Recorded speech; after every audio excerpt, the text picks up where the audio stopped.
This presentation has been done on performance analysis by myself, Adam Taylor, for ASPDO2.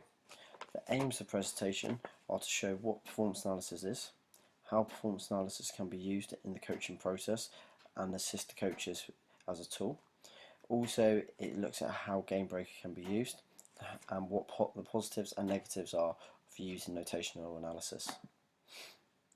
Performance analysis is an area of sport and exercise science concerned with actual sports performance, rather than self-reports by athletes or laboratory experiments. This is cited in Paul O'Donoghue 2010. Within performance analysis, there are two key areas which can be linked to sports science. They are biomechanics, which looks at the body movements of the athlete, and notation analysis, which can be used to produce stats on the athletes within their sporting performance. Performance analysis can be used 6 different times. It can be used annually, so on a yearly basis, to see how the performance of the athlete or coach or team have done over the course of the year.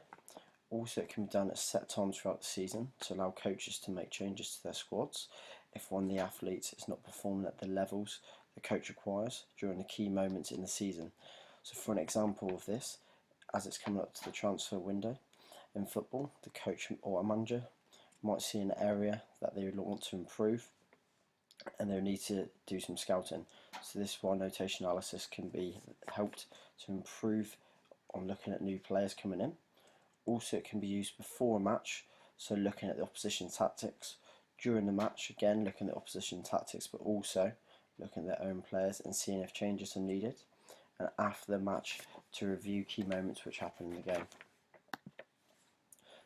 Two different examples of performers that can be analysed is coaches and athletes or team individuals.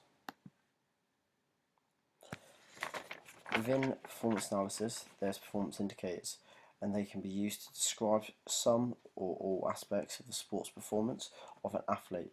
The way they can be used to describe a sporting action of an athlete in a match is by looking at 4 key factors, which are tactical, technical, physiological and psychological.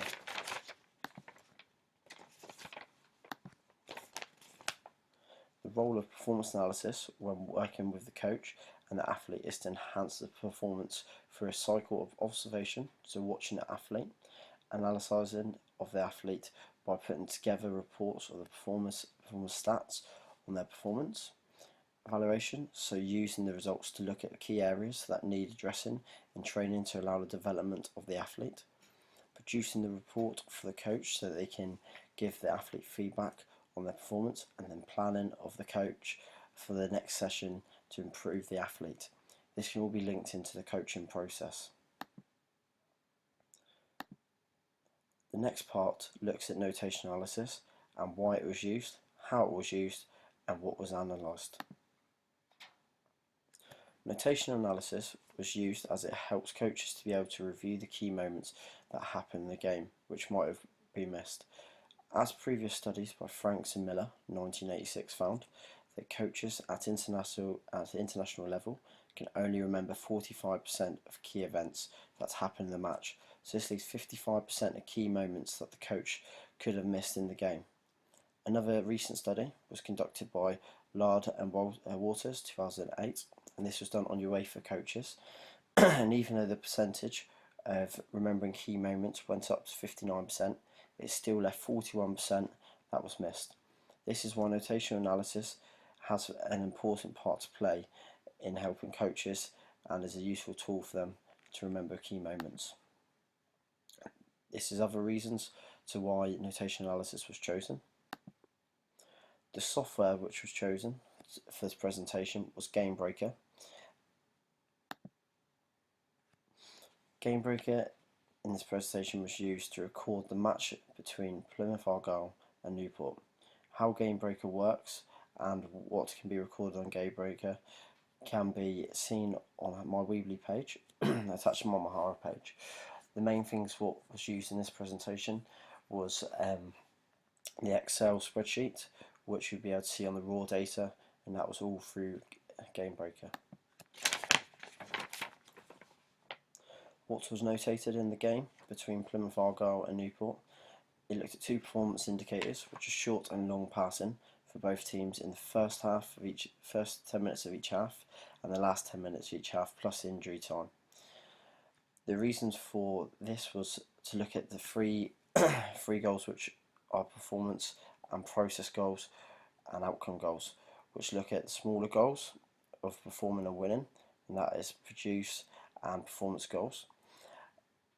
Whereas outcome goals looks at what the coach wanted the team to get out of the match. So if they have reached their main goal of what they have been working on throughout the training and throughout the season, then they've achieved their overall outcome goals.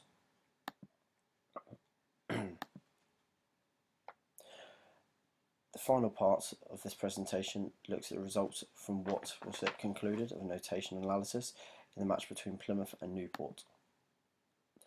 This first slide shows Plymouth Argyle short passing, first view and second view of the first 10 minutes of each half and the last 10 minutes of each half, plus the injury time. As you can see, in the first half, there is more. In the first 10 minutes, there's more short passing. This can be used as tactical, as the coach might have wanted to play a more high tempo game and look to break the team down through short passing and open up the team defensively to create more scoring opportunities.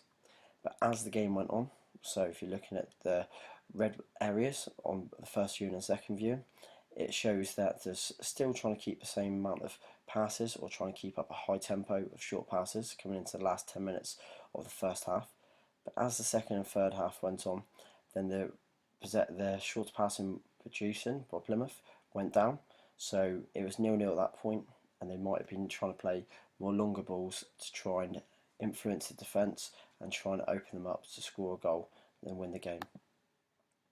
This second one looks at Newport's short passing first and second views and looks at the first 10 minutes and the last 10 minutes of each half. Again, same as Plymouth. First 10 minutes, they looked at having a bit more short passing to open up the game a little bit more and play a higher tempo. But as the game went on, they was a little bit different to Plymouth, as the last 10 minutes and the first 10 minutes of the second half, they actually created more passing opportunities, short passes than Plymouth. But again, same as Plymouth, last 10 minutes, as they come to the end, they was playing more longer balls. So the third one is about Plymouth, it's long passing, and again, as we said from the first viewing and second viewing, there's more shorter passing. As the end of the first half it comes on, you get more of the longer balls, but then again, smaller amount in the first 10 minutes of the second half, but then the last 10 minutes you get more of the longer balls to try and win the game. This is seen exactly the same in Newport in the purple, that obviously they played more long balls in the last 10 minutes of the game to try and open up the game and try and win and get the 3 points. The reason why I used the first viewing and the second viewing was for the interreliability. Interreliability data was collected and you see this on my raw data and on my Mahara page. Within the interreliability, it's only reliable if the reliability is over 91%. Now, interreliability is when the same researcher is doing the results twice on two separate occasions, as I've done with this presentation. So 91% has to be above 85. 91% means it's reliable data and can be used.